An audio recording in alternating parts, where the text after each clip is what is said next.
Hmm? Can't hear? Yeah, bhai. Is it better now? This is some clumsy thing and it's like I'm going to space. Ah, you can hear now. So, why are you guys here? To attend the class. Why?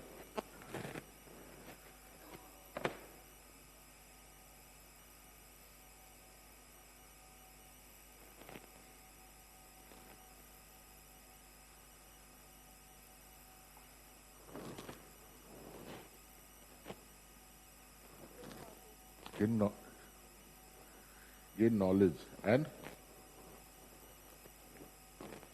ये बहुत बड़ा ज्ञान हो गया ना, gain knowledge.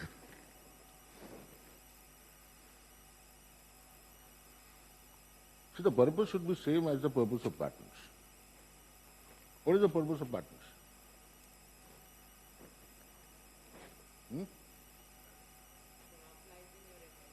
Monopolizing your information. It's making money. The purpose of patent, the main purpose of patent is to make money. And I guess all of you are here for the same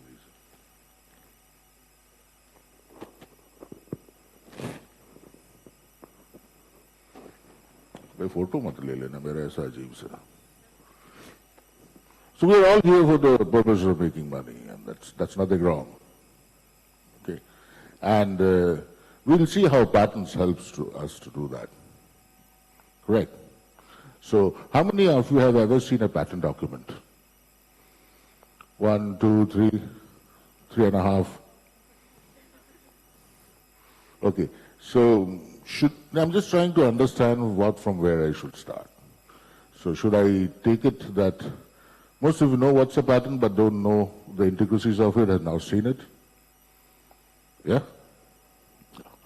So, let's start that with, how many lawyers? Again, 1.5. Achha, 2.5. Good. And so most of you are from science background, technology background. Is that a right understanding? So what we are going to do for the rest of the morning is first talk about the basics of drafting. Some of you are working in IP cells or IP departments in different organizations, have an exposure to drafting.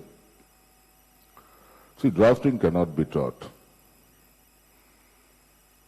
So what I'm going to do for the next 1.5 hours, time pass. Okay? We're going to look at the do's and don'ts. And that's the most important thing for drafting. How do you become a good drafter? How do you become a good drafter? See, now I can't hear you. Forget about him. Individual skills. How do you become a good patent drafter? There's only one way, drafting more and more patents. You need to know the guidelines, fine. No. And the reason I'm saying this is because your job, which is may not allow you to draft patents on a regular basis. Correct? Not for everybody as well. So how do you improve your drafting skills? Read more patents. Read patents from the technology or background which you are comfortable with, which you understand, so that you can follow what's being documented. Now, today patents are there for everything, from aircraft engine to lipsticks, from ice cream to footballs. So whichever you want, please read more patents. That's the only way to become a good patent drafter. So we'll look at some of the do's and don'ts. Now, something would have been hammered in your mind 1 million times. That is, what are the criteria of patentability?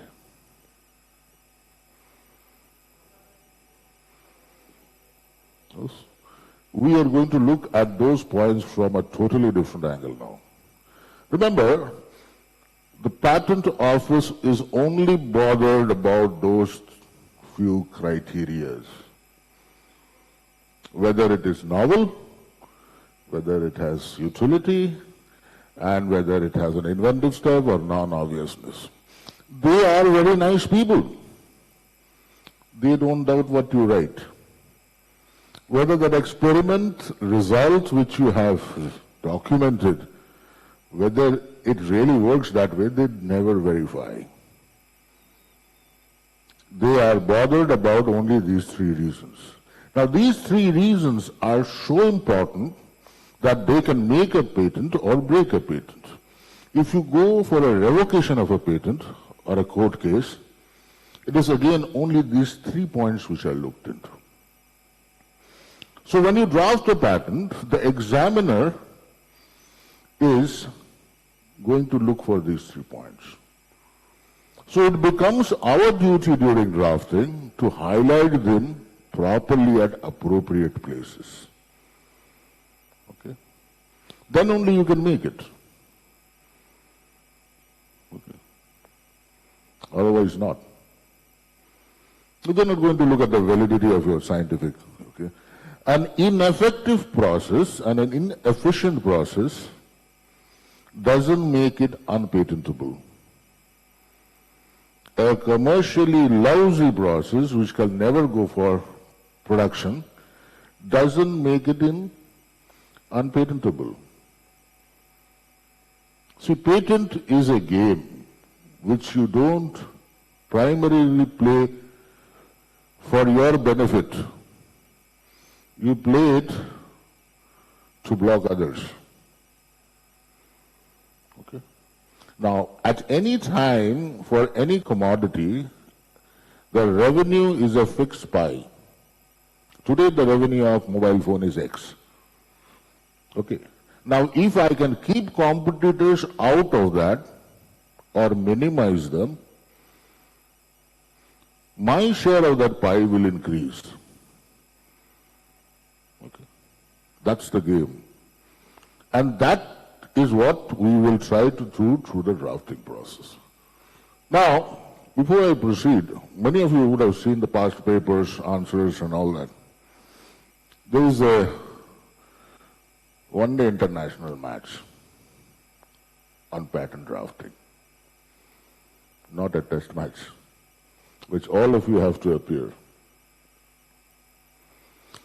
Now, use your information provided to answer those.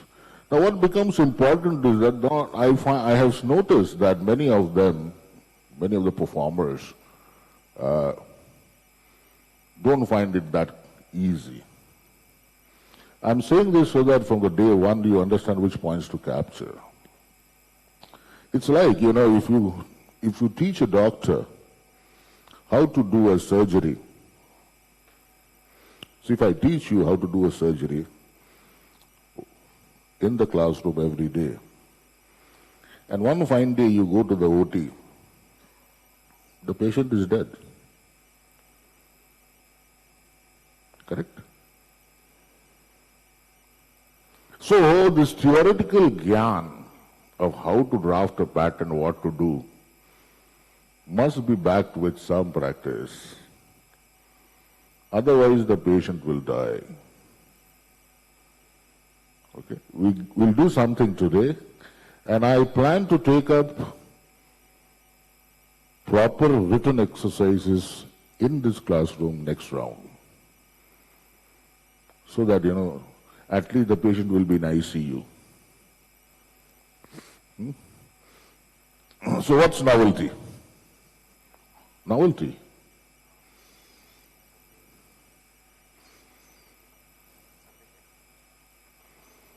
अरे डरो मत बोलो ना क्या है new idea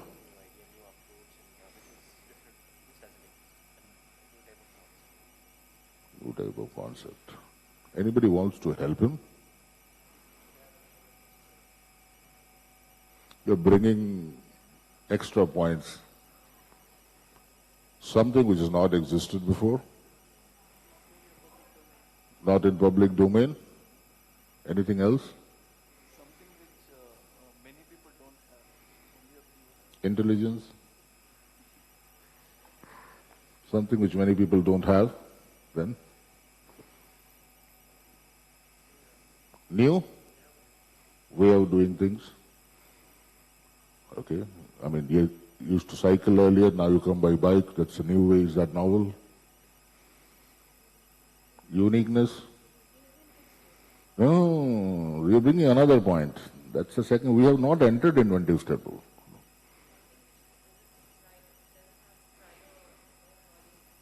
No prior knowledge? It didn't exist before? See, it's important to understand these concepts very clearly. Otherwise, you won't be able to bring it out when you draft a patent. I believe you should first understand what will kill a novelty. Because the examiner's effort will be there always to point those things out and kill the novelty of the application. If you are clear, these are the points which kill novelty, when you draft them, you can overcome them. Okay? And see, this, we as human beings like to find faults in others. Yes? You do that. So we love to find faults in others. And here we have a Mr. Examiner or a Miss Examiner who's paid to do that. So he is going to find faults on novelty, inventive step, and utility in the application. Okay? And it is not good that your application just passes away without any objection. That means you have not drafted the patent broad enough. There's one virtue which is very important only when drafting patent and not on other things, is greed. A greedy person drafts a very good patent. Okay. Earlier in the US it was popular that they used to say that you can claim anything under the sun in a patent document. They don't say that anymore. You know what do they say now? You can claim anything under the sun, including the sun. So that broadness, okay, expanding extrapolation should always in your mind. Let's come back to the point of novelty. See, I have got some slides. You'll get the slides, but that won't be much different from what I'm talking. What will kill novelty?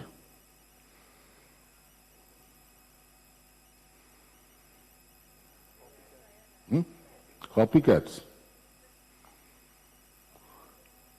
If all aspects of your proposed invention is disclosed in a single document, novelty gets killed. Okay? So what are the things? All aspects, and single document is the most important criteria.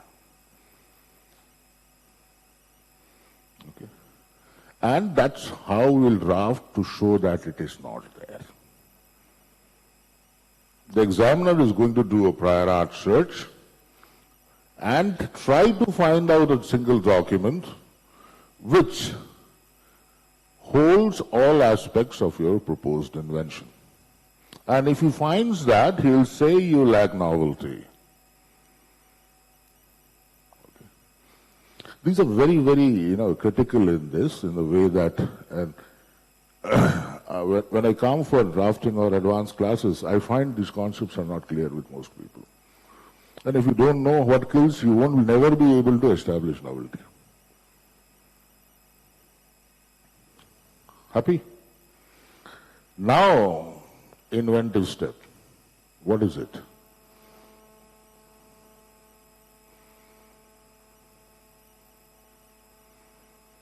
You only said inventive step, no? Completely different. New step involved. Somebody wants to help him? Don't hold yourself back. It's not. Somebody said something? Can be a different way of doing an existing thing.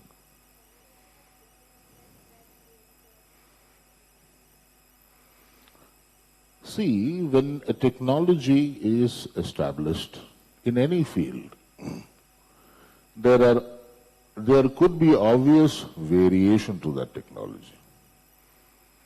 Okay. That variation can come from common general knowledge of that domain. And those variations come to anybody who is in that field.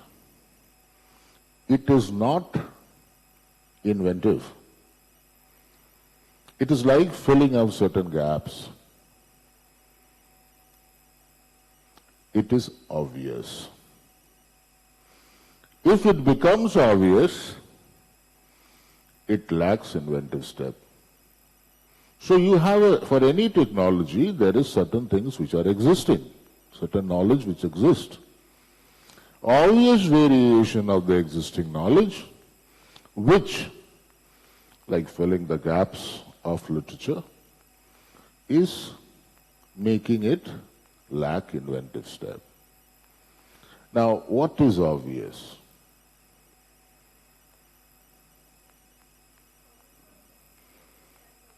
Which is common for a person skilled. Who is a person skilled?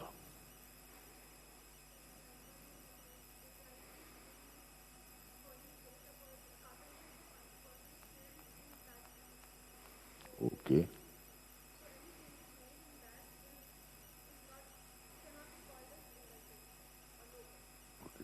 Now, you're right, but you got a little mixed up. See, first let's answer what's a person skilled. Okay. Person skilled is a person who belongs to that domain. And belong means belongs how?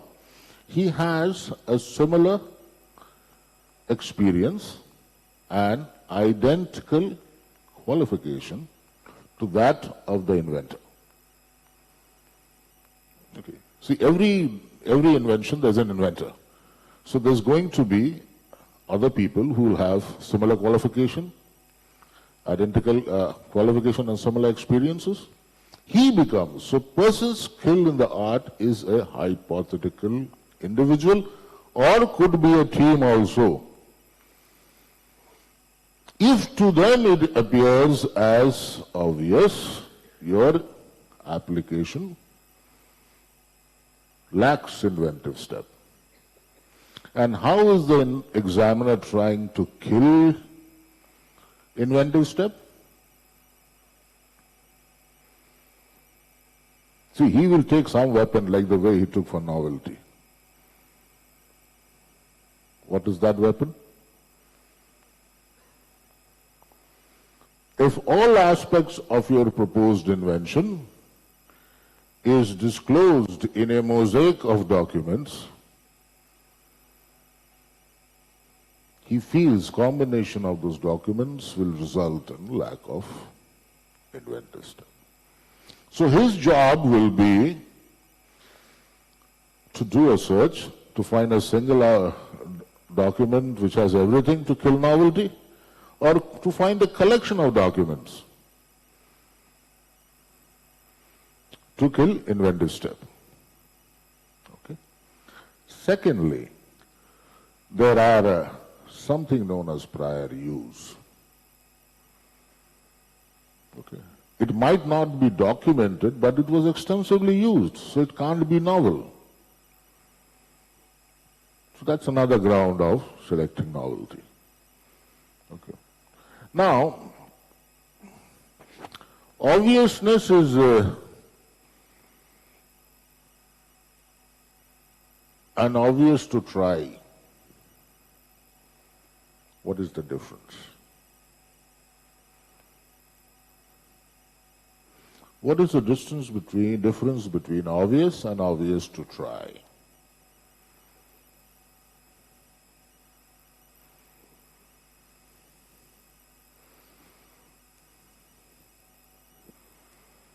Is there a difference?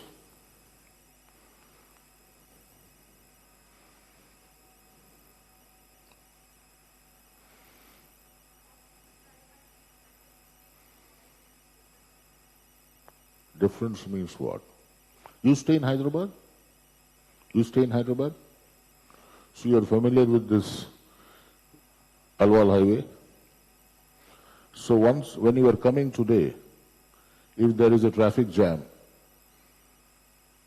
what will you do? You'll look for another route. What will you do? No, there's something more to that, something more, okay? I don't stay in Hyderabad, so I don't know which route to take.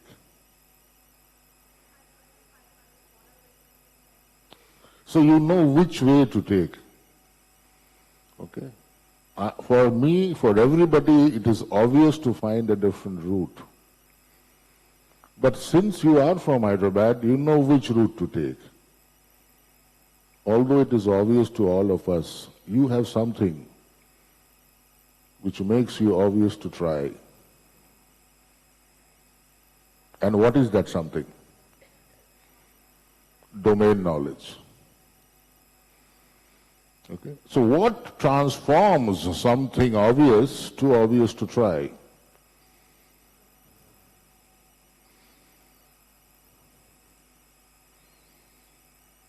Reasonable chance of success.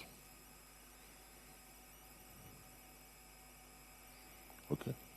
So when you get objections, or when you for drafting a patent, you find things are getting obvious, one of the easiest defense people take, drafters take, that is, it appears obvious, but it was not obvious to try. Why? Because others have failed. There is no reasonable chance of success. Okay? And what about utility? Utility, we should not be bothered much because there are specific utility, there are substantial utilities, or some people call it industrial application, which means that it should be commercially. Okay, most research projects are governed by funds, and if there is no utility, the project won't move. And if you do not have a utility, then you should go to these two ladies. The lawyer will find a utility for anything. Now, before we get into the anatomy of patent, let's see if I have missed something in what I have said. Okay, this is how a patent works. You have an idea, then you file a patent, it's examined in the patent office. There are only two options, it can be rejected or allowed. If it's allowed, you get an issued patent. If it's rejected, you can abandon it, or you can make amendments and refile. Now, what if a patent is granted? It can be challenged in the court anytime during the lifetime of the patent. What you see here is a very, very interesting thing. That from the point you have an idea, till you file, there is one more box. Invention. Ideas cannot be patented. Ideas needs to be converted to an invention. Why? So if you say, I have a brilliant idea, let's go for a patent,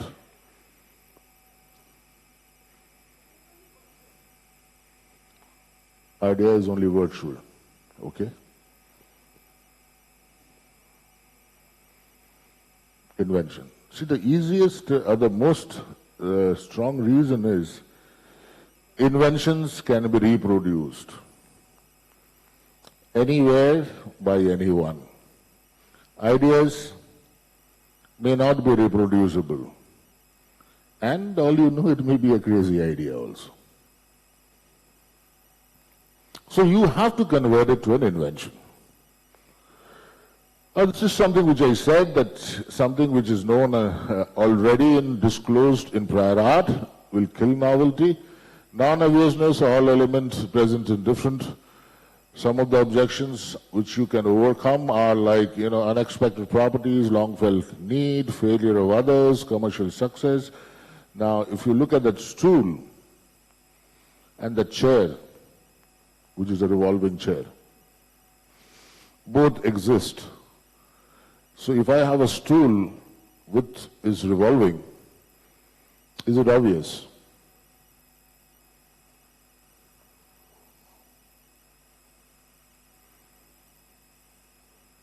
Three options: yes, no, don't know.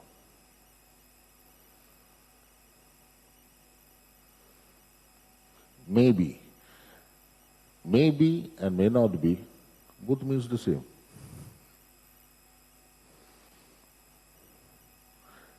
Keep that in mind. Let's finish few more slides, we'll come back to this. Let's see if we can, if it becomes easier for us. Industrial application means that it has to be there should be a commercial benefit. Something which is known as unity of invention. What is that?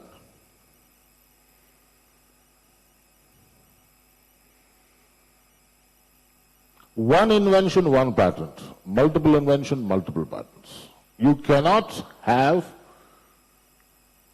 numerous invention in one patent. That's also a requirement. So when you draft, you should see you have only one invention. See, you are paying a filing fee, a search fee, an examination fee. You pay one fee and you want 10 inventions to view. That is not fair. Okay.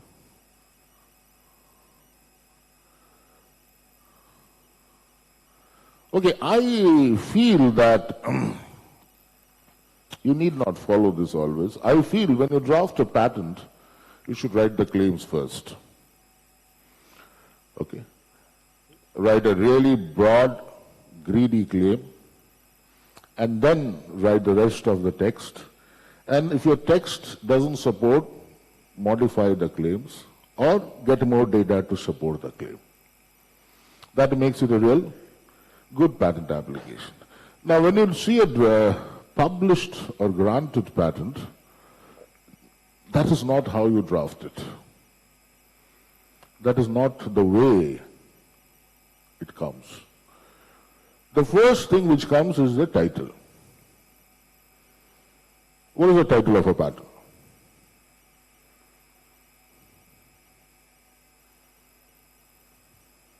Title, Bova.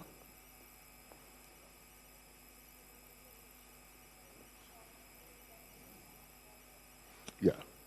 See, if you look at the legal definition of title is there in the US patent manual. It says a logical introduction to the invention.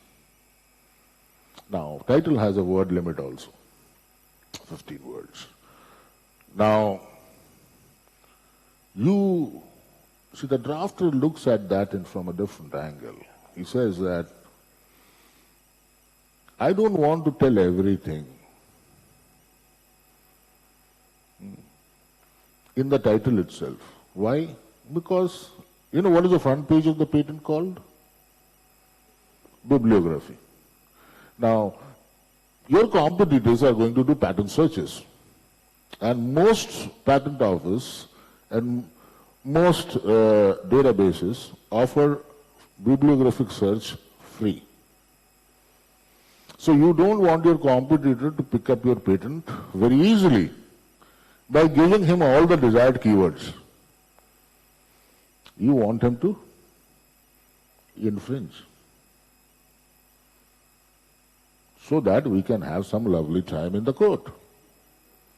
Or we can make some money by suing you for infringement. So people don't give, so there should be a balance. See, now things are becoming much difficult to become very vague. It used to be very vague at one time. You know, I have seen more than 500 patents which had the title organic compounds. You know, that includes everything, you and me also. So, how to make the balance? You watch Hindi movies or movies? You like them? Does the title of the movie have any relation with the story? So that is also, one way to have the best title for your patent. Okay, you make some compromises somewhere. So that's an inspiration from the movie world. After the title, you have a section which is known as the Preamble or the technical field. The Preamble or the technical field is important because it helps the application to fall in this bucket. You don't want your anti-diabetic compound to be examined by an aeronautical engineer, or maybe you want. So the preamble or the technical field will give the patent what is known as the patent classification number. What is patent classification number? Every technology has a code. So it will get a code so that it can proceed in the appropriate way for examination. The purpose is that it's usually one or two sentences. The instant process discloses a process of making dosa. You just say what it is. I've just given an example. The instant invention discloses the process of making. That's enough. Then you have a large section which is known as background. What is the background? Prior art. Now, it is just like a song. Okay. And the song is, you make a note of all the prior arts that exist in that field of technology, where your invention lies. So if you're talking about making dosa, you just say what are the reports of how a dosa is made, or if you're making a compound, organic compound, what is reported. Now since you're reporting existing prior art, please give credit and give appropriate references. Okay. So the entire patent is written in passive voice. Okay. Now, please give credit. Don't take too much of a responsibility on yourself. Don't say, A plus B gives you C, and bracket gives a reference, whatever, Faizan Mustafa et al., whatever. Say Faizan reported A plus B gives C. Any problem, catch Faizan. Okay. So that's how it should be done. And please give the reference. Okay. Now, every time you report a prior art, try to jot down the shortcomings of that prior art. Okay. So this takes high temperatures, use hazardous chemicals, inconvenient, yield is low, whatever. As many shortcomings you can note. So towards the end of the background, you will come with your surprise element. Look here, I have an invention which addresses some or all of the shortcomings. And if you can do that properly, you have actually established your inventive step.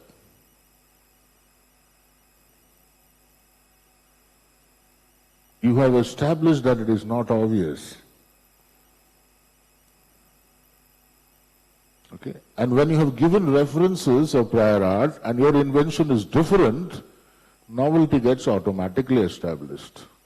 The best way to establish inventive step is every prior art, find its shortcoming, towards the end of the background, go and say when some or all of them are addressed. Fine. After the background, you usually, in case you have figures or diagrams, you make a list of figures. And this list of figures could be any figures. It could be, a cross-sectional picture or an HPLC chart or a GC chart, an NMR, whatever, or a gel chromatography, if that's what is required. So you should give the list of figures. Followed by that starts the detailed description. Detailed description is the experimentation part. Okay. So what all experiments you did in your lab have to be reported there. Now, there is a tendency for scientific inventions to go with examples. Now, examples are nothing different. It's each of your experiment. Your experiment 5 may become example 1, experiment 4 may become example 2. When you carry out an experiment, you do it under precise conditions. Okay. So, not ranges. You can't heat a substance from 40 to 60. You heat it at either 40 or 60. So, in your examples, no ranges are allowed. Okay. Once you finish that, then comes the claims. Claims are the most important part of your patent document, because that's the right you have, that's the right others don't have. If a patent goes to the court, if it's litigated, it will be litigated on those claims only. The rest of the document is going to support the claims. Okay. So how many claims can you have? One claim? Independent. Okay. Endless? 10.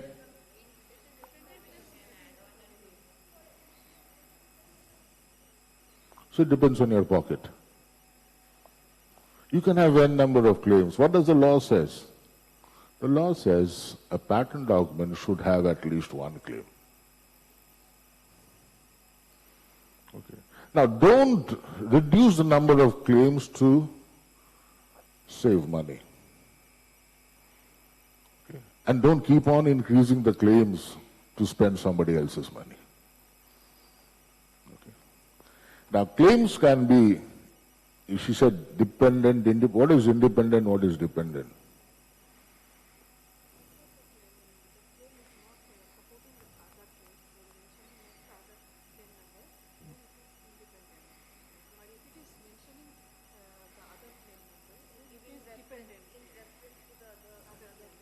So independent is there claims which can stand on their own legs.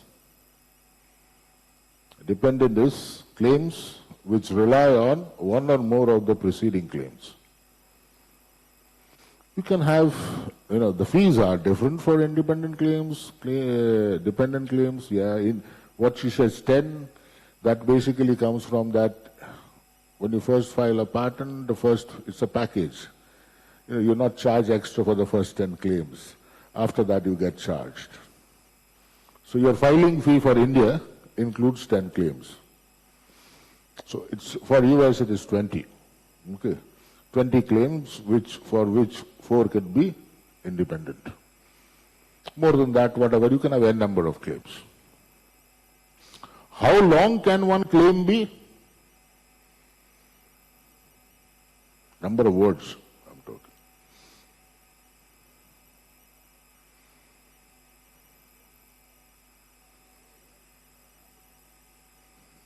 There is no limit.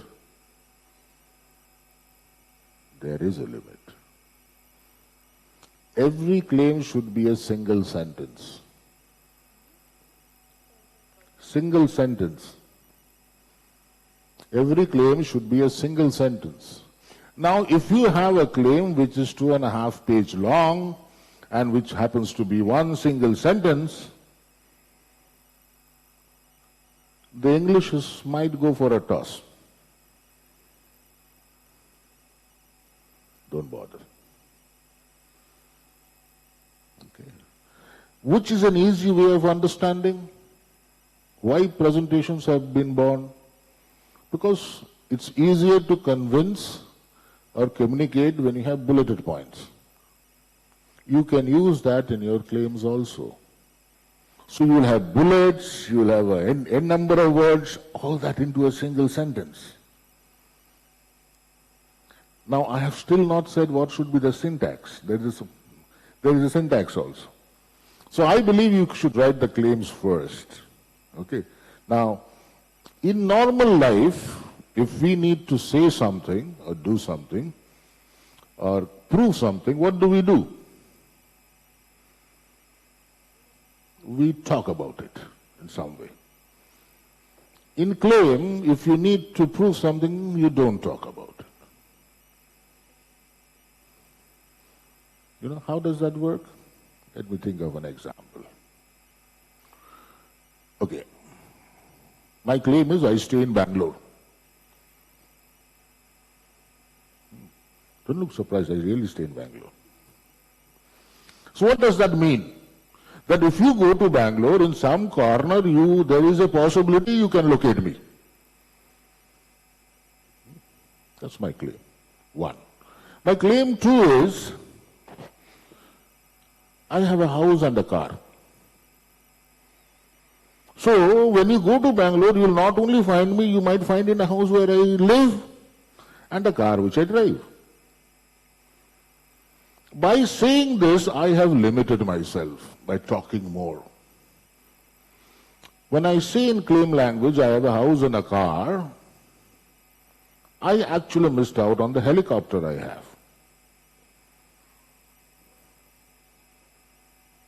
When I said I stay in Bangalore, it meant I could have anything, the house, car and the helicopter. But when I am limiting myself to the house and car, I am losing out on my helicopter. You don't think I have one? You think I have one? I used to have one. You know, my son used to play with it. Now he's outgrown that age of playing with this. Now let's put it in science language, whatever I said. See, this examples is just for understanding and building the do's and don'ts. Because you'll probably forget the point, but you might remember the helicopter. See, let's put it in science now. A and B are mixed and heated to 70 degrees Celsius. Fine. That means 71 degrees is not covered and 69.9 degrees also not covered. I have talked more. If you talk more, you limit yourself. Now, in a second case, I say A and B are mixed and it is heated. That means any temperature. I have a broader claim. So, when you are drafting claim, the independent claims, don't talk too much. You can have dependent claims to narrow it down. It's a funny world. If you talk too much, you become narrow. So it's better to keep it as broad as possible when any temperature rather than fixing it to any. We should show our greed in drafting. Now claims follow a certain syntax. Yeah.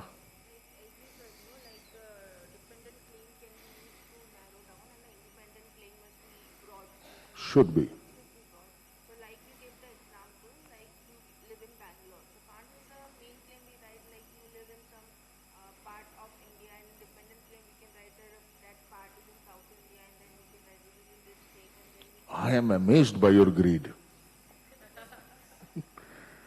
That is nothing wrong. Probably that could be a right approach. See, I have some rules of how much you should tell in which claim. I'll come to that one. Now these are, I don't say you follow them. You do it, you think it your way. These are only, thought sharing sessions. But whatever I'm saying, most of them are not written in any books. So that's a nice approach. Now we will, so how much to say and how much not to say, okay, that should be a balance. We'll come to that towards the end of the class. Now, before going into the syntax of the claim, let's just go through,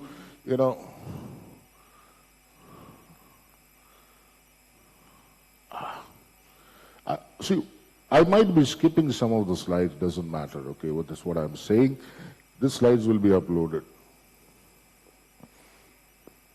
Now, a claim has three parts. Each claim, whether dependent or independent, must have three parts. If it doesn't follow that syntax, then the claim will be rejected. It won't be examined. So it starts with the preamble and ends with the body, and these two are connected by a transition term. Every claim must follow this pattern. What is the preamble? The preamble is your invention.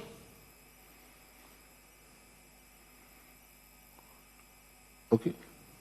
What is the body? How the invention is carried out. And they are connected by a transition term. And how does that happen? Let's look at examples. A process of making dosa comprising of step 1 making the batter, step 2 frying pan and all, finally eating. So process of making dosa is your invention. That's your invention. That's the preamble. Comprising of is the transition term. And the steps, how you make it, is the body. There is no exception from any patent office. This is the syntax you must follow. If you don't follow this, it won't be examined. Okay? Now let us look, I would like to look at some examples.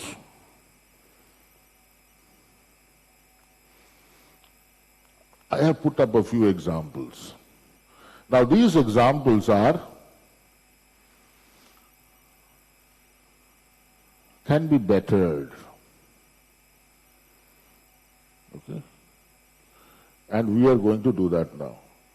You know what you work somewhere? Yeah? So when your boss says we are going to do it, he's actually saying we have to do it. People in corporate understand that well. After it's done, we have done it. I don't say it happens always. So what I actually meant that, no, we are going to better it, I meant that corporate language. So so what do we have? A method of lowering cholesterol in a subject. I've tried to take examples from various domains, more from pharma because that's what the background I had of the number of people attending. The method of lowering cholesterol in a subject comprising administering to the said subject a compound X or a pharmaceutical acceptable salt thereof. That's my independent claim. Now, first let us see. A method of lowering cholesterol in a subject, preamble. Comprising is transition term. How? By administering. Now look at dependent claim 2. A method of claim 1 wherein the subject is a human. Okay. Wherein is the transition term. Method of claim 1 is the preamble. Wherever you find this reference of any claim, it means this can be replaced by this entirely. Okay? So that's, now how do you think we can improve on claim number 1? Or 2, 3, whichever.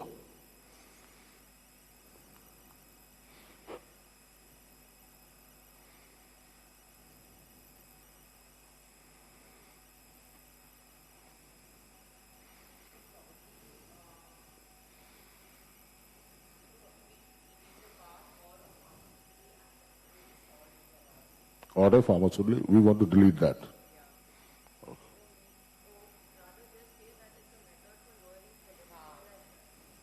Hmm.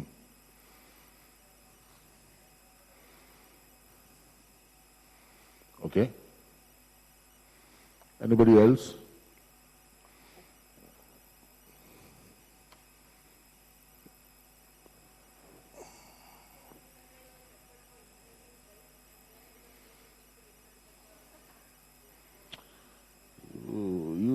You never stop amazing me.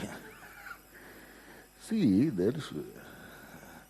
if you write a method of improving health, you are actually in the middle of the prior art.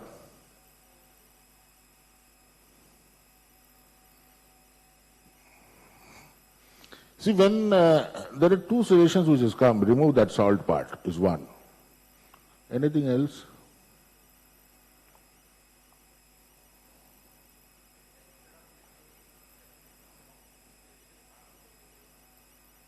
That is again prior art, na? See, my invention is compound X. And if I don't mention it in the claim, how is it going to work?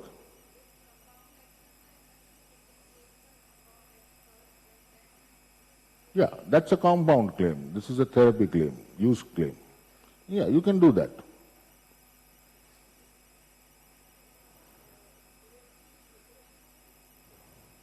No, not a process. It is a use.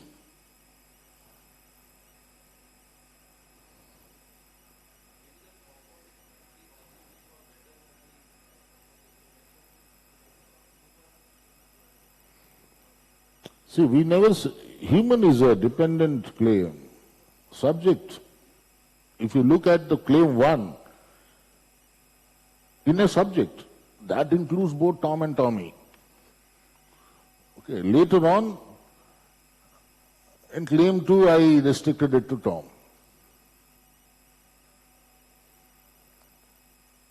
So, how many of you are actual chemists or pharma guys? Oh my God, all of them. So, when I say compound X, and I say compound X plus its salts, where is more coverage?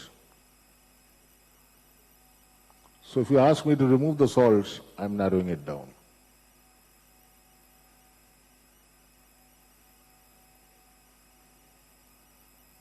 And why I say salt? Because, when you take a medication, in the body it will ionize, no? So that ion can come from any prodrug. It can be any salt. Like I have said here, it is sodium salt. Instead of that, it can, somebody will come with a potassium salt or maybe a double salt. Where? That language is no slashing. You can't use that kind of option in claim drafting. The first thing which can come to your mind from the broadening of the claim is why lowering, altering. But lowering makes sense because nobody wants their cholesterol to increase. That is the therapeutical benefit.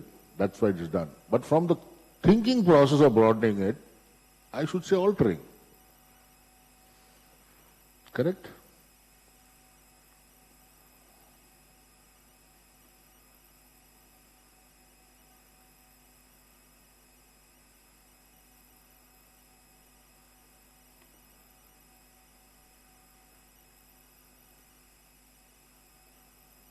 What should or how should you react when you see a patent claim drafted by somebody else?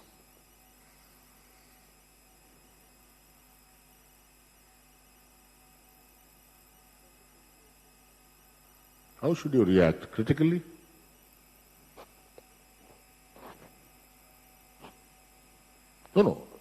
that is when you are as a patent drafter, how should you react? Look for loopholes is the normal way, it's not wrong. As a patent drafter, how should you react?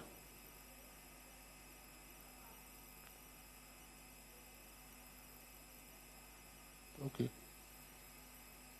That's how you'll react when you read a claim written by somebody else? The reaction is very simple. Bakwas hai.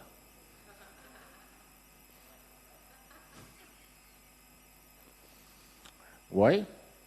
Because you can draft much better than that guy.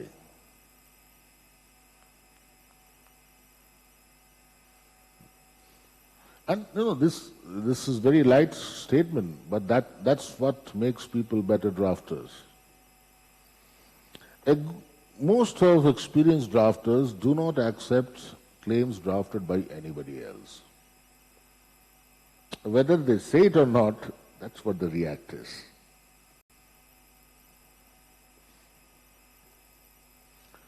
Now I have another one. A nanoparticle comprising an antibody bound to a polymeric nanoparticle core. I could not confuse it anymore. First, tell me what is the invention? What am I trying to claim?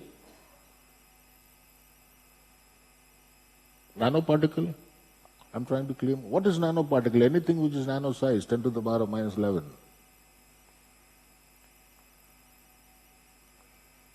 So how can I claim anything which is small?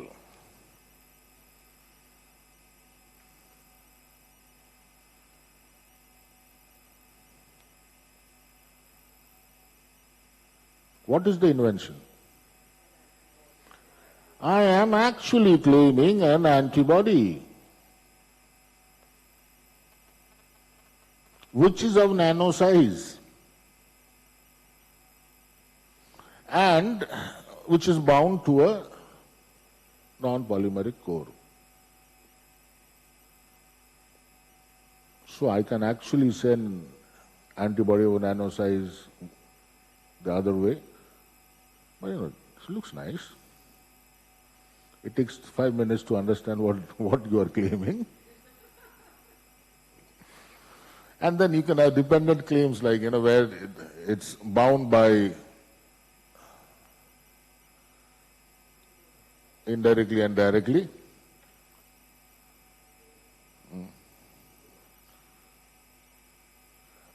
This is... No, this is not English language. This is bonding.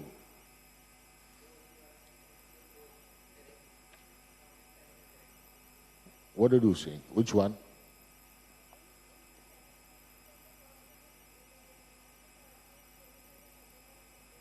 Oh yeah, these are separate.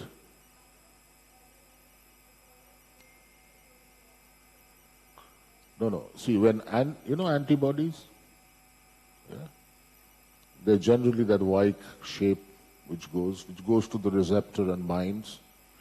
How can they bind?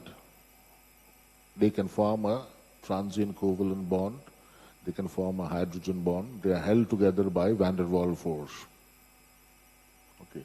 Now, this bonding can be direct, can be indirect. So basically, I am trying to claim both those classes.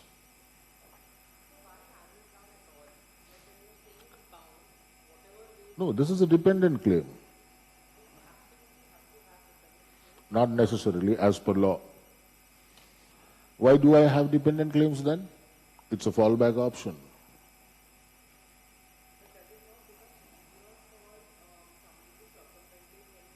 No, it becomes difficult. See, the main purpose it serves are three. One, it's a fallback option. If my claim 1 gets rejected, I'll have claim 2. Second, each of my claims have originated from an experiment which is there in the detailed description. It is easier to convince the examiner. Third, if I want to license this patent out at some point in future, these dependent claims will raise the price of the patent document. I like this. The method of diagnosing disease X by taking a body fluid sample from a patient, contacting that sample through a probe, detecting an abnormal gene A.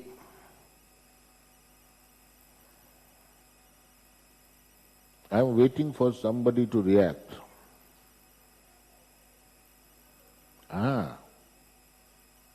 Diagnostic kits are not patentable.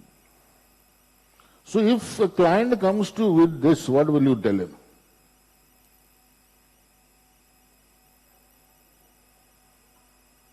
Yes. You can convert it to a process patent. That's a brilliant way of looking at it. Instead of this, if I say a process of detecting abnormal gene A comprising of, and saying all that, fits in. So there is nothing like that, this is how this is. And you know what actually this is? This is just simply a blood test. Okay. Where I'll have dependent claims and say that the body fluid is blood.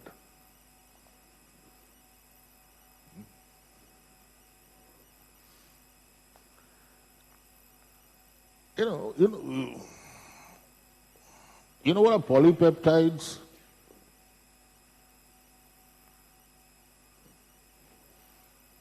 They're basically proteins, it's a peptide, it's amino acids arranged in a certain sequence which gives a biological activity to the molecule. Correct. Now, let's look at it another way. If I consider each of you as one amino acid, because you are sitting in this pattern, it is giving a structure. This is the polypeptide. Now, a part of that polypeptide will be responsible for your biological activity. Let's assume that the second row is junk. It doesn't contribute anything to the biological activity. In reality, it happens. So I can replace this second row with that second row. Still the biological activity will be same. Okay. Now, most drugs now are biological. That's why these kind of claims are becoming important. Okay. And most of the Indian companies are neck deep in biosimilars.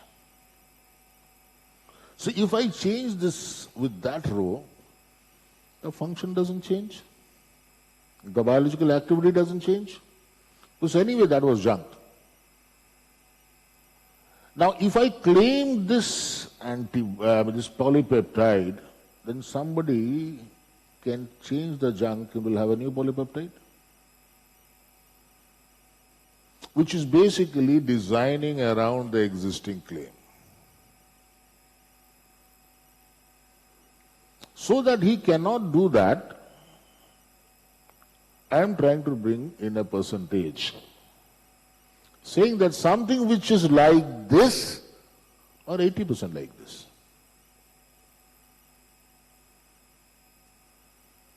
If I see 80% is an example, it can be 70, it can be 20 or whatever.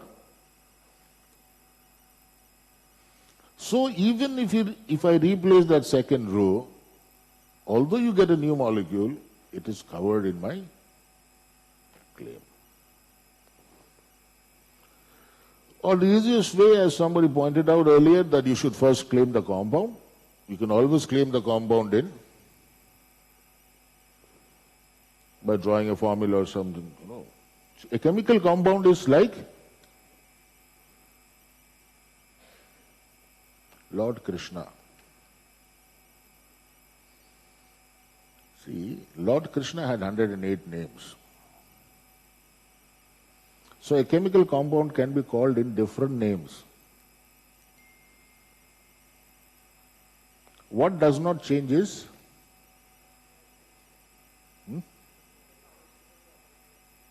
yeah, but in the naming part, what doesn't change? The structure doesn't change and activity, okay, fine. The CAS registry number. Chemical Abstract Society registration number doesn't change. But nowadays that is also changing. In some of the compounds you'll find an old CAS number and a new CAS number. But ideally, there are, because a part of it got reclassified, some of the numbers changed.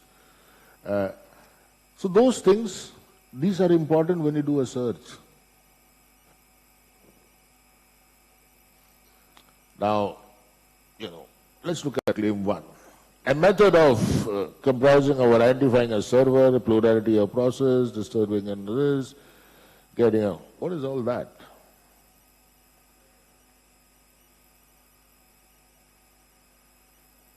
This is nothing but the internet which you use. That's how it works.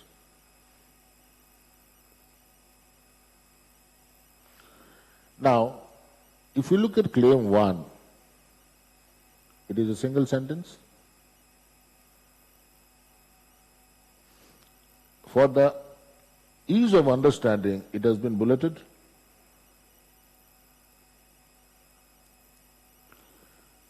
And for the purpose of grammar, the English is also not very much tossed up.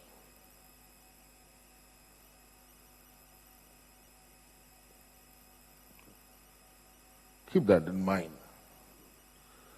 You can also claim by Marcouche.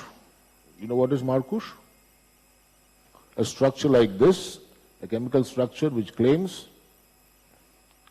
more than one specific compound. So this is, who was Marcouche? Marcouche was a Russian chemist who made a lot of dyes, coloring. And he made a catalog where he started using this kind of structures. And he filed for a patent also similar way, which became the most popular and accepted way of drawing chemical structures. To that extent that we respect him by calling these structures Marcouche structures. So you can have single dependency, you can have multiple dependency. This is what we were talking about. You have a title, a preamble technical field, a background, summary, detailed description, preferred mode, claims. If you have figures, attached figures. Other attachments are usually for biologicals, which I am not discussing today. I will take a separate session on that. Complete session on the other attachments of patent. And finally the abstract, which as per Indian Patent Act should not exceed 250 words. This is how you draft it. When a patent gets granted, it doesn't look in this order. Of this, the title, the claim, the figures, and the abstract always start on a fresh page, irrespective of the fact of space remaining completing the preceding section. They have to start on fresh page. So we said what's the background, what's summary, detailed description, language. Yeah. When you're discussing polypeptides, okay, this claiming, what all can you claim? You can claim all of those. You can claim the gene, the homology, hybridization, sequence. If you're both for polypeptides and polynucleotides, you can also claim by function, by substitution. Cell lines can be claimed by genus, source, strain name, deposits. Chemical compounds by structure, by chemical names. Antibodies through their antigen or through their amino acid sequences. Now this is something, I just thought I'll add one or two slides on.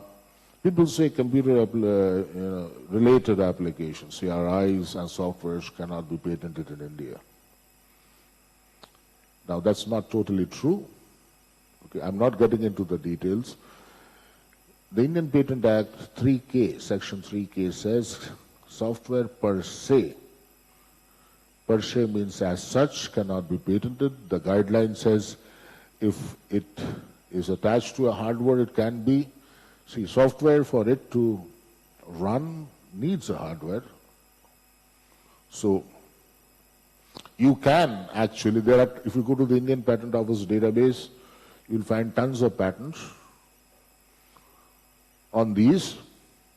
So the technique to overcome computer-related inventions would be to highlight the problem, highlight the technical effect.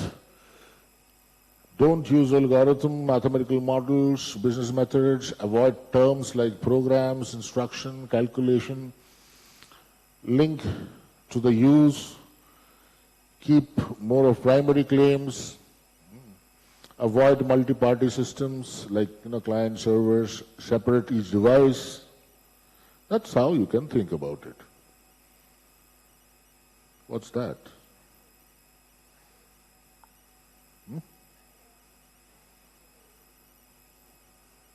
So you already started limiting. Why babies? This is the amazing invention I have made. It's a band-aid. Well, I thought a little differently. This is a finger-mountable toothbrush. Okay? And this is a finger-mountable disposable toothbrush made of a biodegradable material. It has ridges on one side and flat surface on the other. There is a casket here which can hold toothpaste. And I also have a lever mechanism here which can dispense that toothpaste on the toothbrush. Amazing, no? I also thought so. It's not over. Because the space between this flat surface and these ridges can be optionally filled with an oral dental hygiene liquid.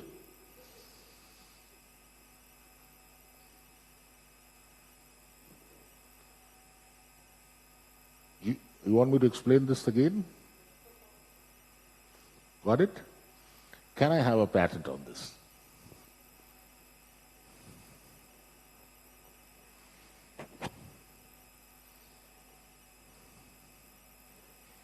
Answer is always yes.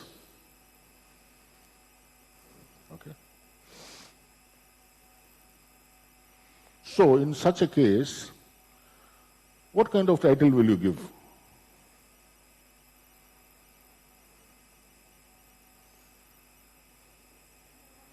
Finger brush.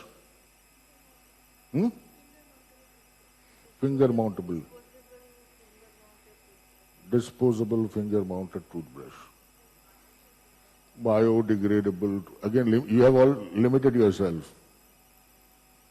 If tomorrow I come with a non-biodegradable material, see, I have given few words to mislead when I explained that. Dental hygiene device.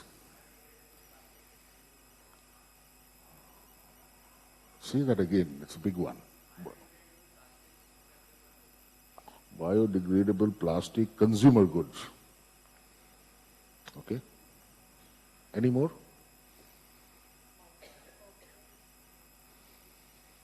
You don't have to say your entire invention in your title, remember.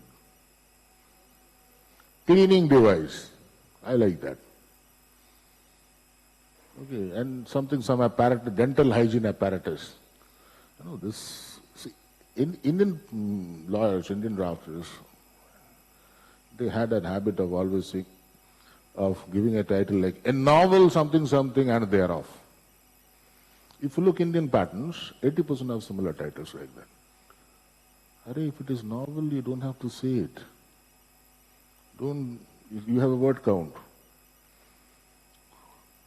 Second, biodegradable is a limitation.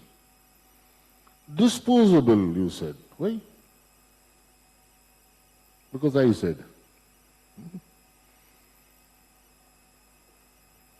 Madam, everything in this world is disposable. We choose not to. Everything in this world is disposable. I mean, I could have disposed the shirt after my, one wearing. I choose or I can't afford to do that. So, conceptually, in legal parlance, in patent language, these words are meaningless. It's user-based. Okay. So somebody said finger brush.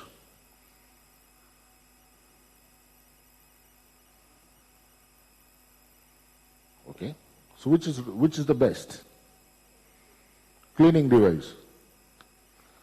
See, whenever you say cleaning device, dental. Okay, dental. Can you use this to clean anything else?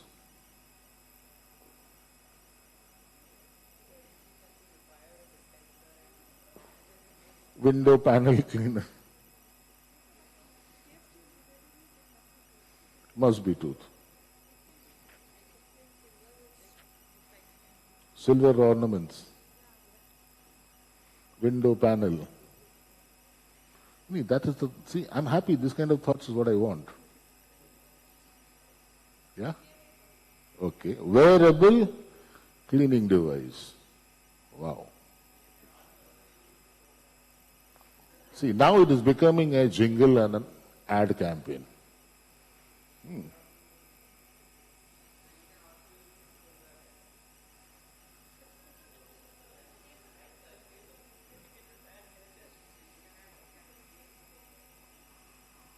Very good. Very good. Excellent. I am reminded of a knife. When you buy a knife from the shop, what is the use you have in mind? No, use. Cut vegetables. Our man says you can cut bigger things also. So this, utilities wise you can have it. Let's now focus on the product and see. What would be the first claim if you are drafting it? No, depending on whatever you have chosen, if it says cleaning device, dental device, whatever, accordingly you frame a claim number 1. Comprising of a tooth cleaning device comprising of this, the flat surface, the ridges, the cascade and all that. Made of? May or may not, both means the same thing, madam. See, it is our mental emphasis that we feel may. But may and may not be, both means the same. Whom are you aiming to confuse? Whom are you aiming to confuse? Okay. Let me ask one basic question. I should have asked in the beginning of the class. You write this patent for whom? As a patent drafter is writing a patent. For whom? For the inventor? Inventor?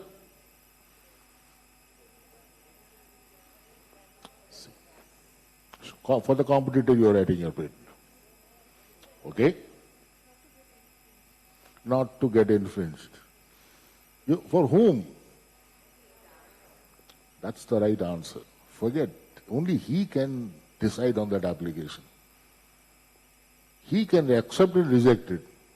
So we should follow the guidelines which the examiner will be following. Okay. This is one set of claims. A disposable toothbrush comprising. There is no need of that word disposable. A cap, a flat surface, a layer of dehydrated toothpaste, and etc., etc., etc. Then I go down in claim number 3 and I say where the cap is biodegradable. Have you seen this invention in the market?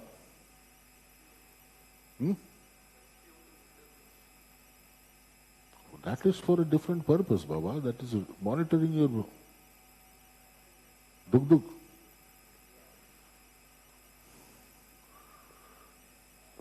These are available in a very similar way for infants, babies. They clean their tongue.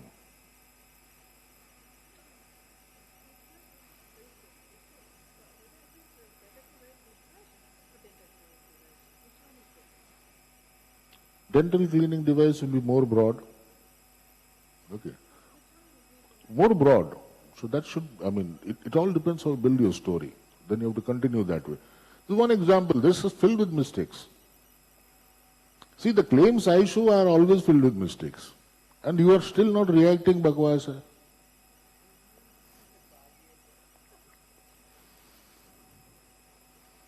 Okay. This is actually a granted patent. It's a granted US patent. And I have objection on the title also.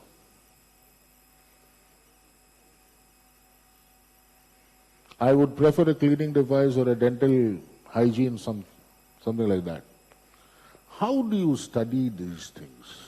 Why has this title come? Why has that claim taken that shape? Because that's what the examiner allowed. How to study that flow? That flow can be studied if you look into something which is known as a file wrapper. Every patent document has a file wrapper. It starts with the application issue of file, the amendments it had all through, and the final form it took. And what were the arguments between the examiner and the applicant. Studying in depth one file wrapper is a good idea to understand how the prosecution of the patent has been done. From where will you get this file wrapper? From the respective patent office website. Most of them are free. See, except unless you're looking for something old which is not yet digitized, that you may have to buy. Most of them are free. And it's a good idea to have a look on those. Any questions? So you're going to go home tonight and start drafting.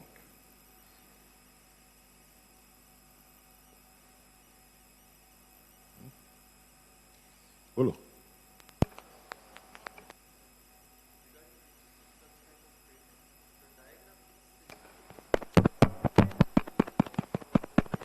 No, it can look similar. How does it matter?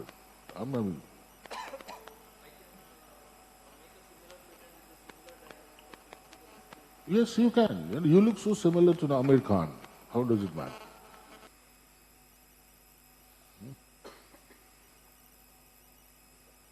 You can. See, you can't copy. Okay. See, the words which patent people don't use are copy, infringement. So we can't get inspired.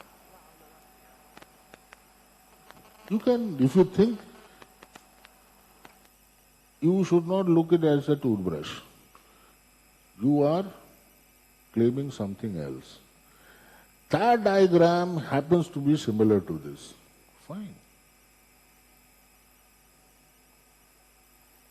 Any other questions?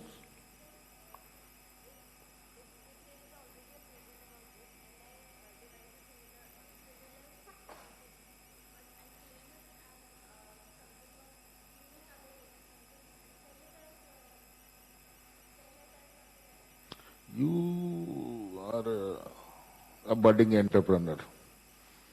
You copy a toothbrush, patent a windowsill cleaner, and then you sell a toothbrush. You keep this a secret. let's answer what is the legal consequence of that. Okay. You can sell anything, okay, whether you have a patent or not. Okay. You want to sell a toothbrush. Now you have a patent on a window cleaner. Totally irrelevant category. If you sell a toothbrush which is patented by him, somebody else, you are infringing his patent. That fight will happen. Now whether you have a window sill cleaner or not doesn't matter. It's the user. See, there are multiple uses of something, that's happened in pharmaceutical also, or like we explained the knife. It's the end user.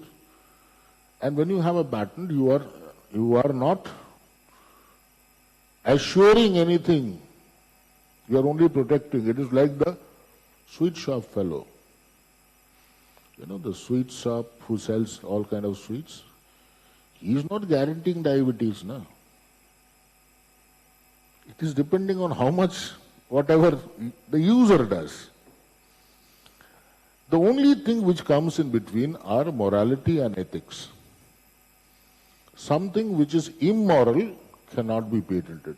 Something which is unethical, like, plants and humans, or, different embryos, plasmids, cannot be. It's unethical. There's a list of unethical things. There's a list of things which are immoral.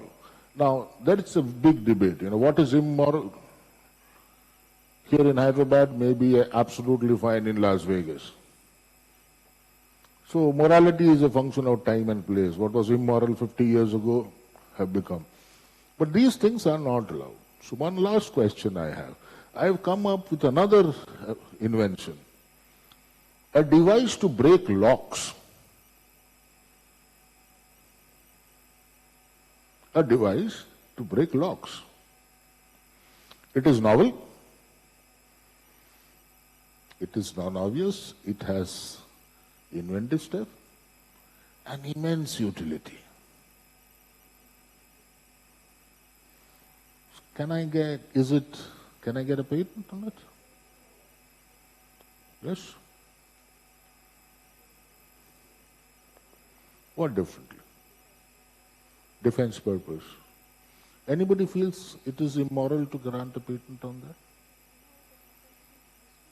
No, you can't be on both sides. There is no coalition government.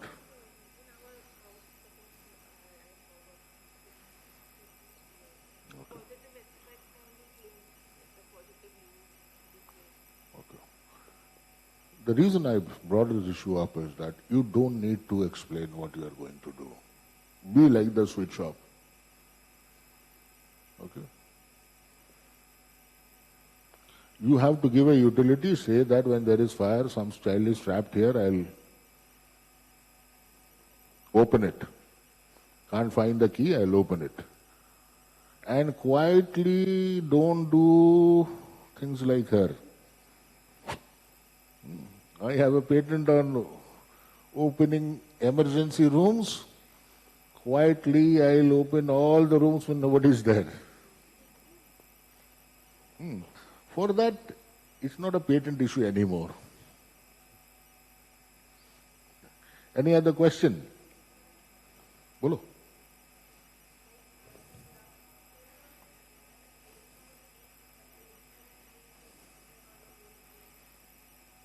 I didn't get you.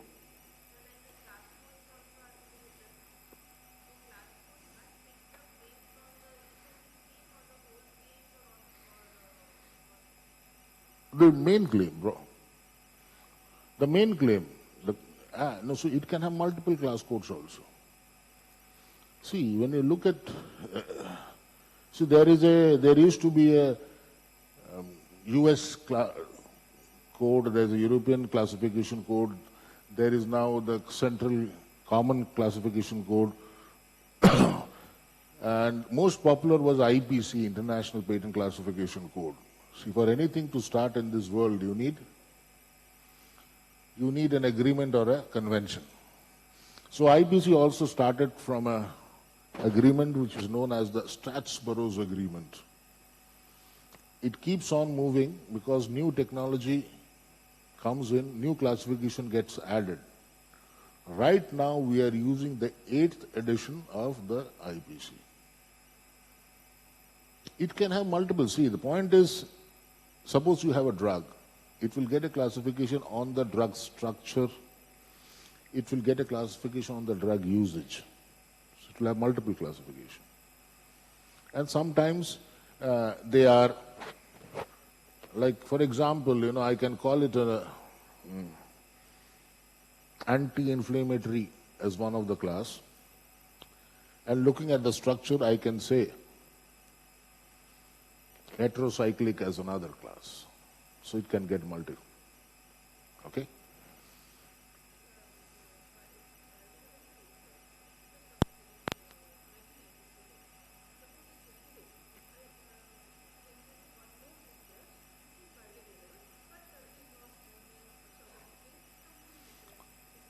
It does not matter, madam.